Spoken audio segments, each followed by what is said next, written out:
Hi, ನಾನು ನಿಮ್ಮ ವಿವೇಕ್ ಹೆಗ್ಡೆ. ಆಷಾಢ ಮಾಸದ ಪ್ರಯುಕ್ತ ಹೊರನಾಡು ಶ್ರೀ ಆದಿಶಕ್ತ್ಯಾತ್ಮಕ ಅನ್ನಪೂರ್ಣೇಶ್ವರಿಯ ಒಂದು ಸುಂದರವಾದ ದೃಶ್ಯ.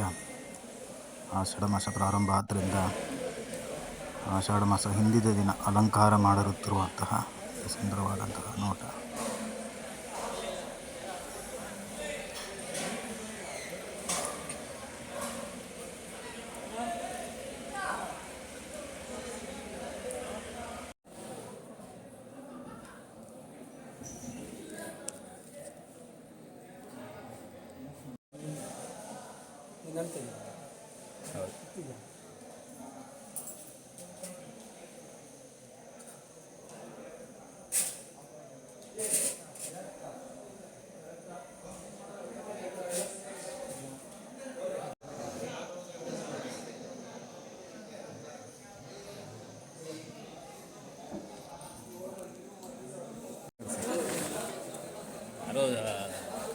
ಎಲ್ಲ ಬರುತ್ತೆ, ದೇವ್ರು ಬರುವುದಿಲ್ಲ ಅಷ್ಟೇ.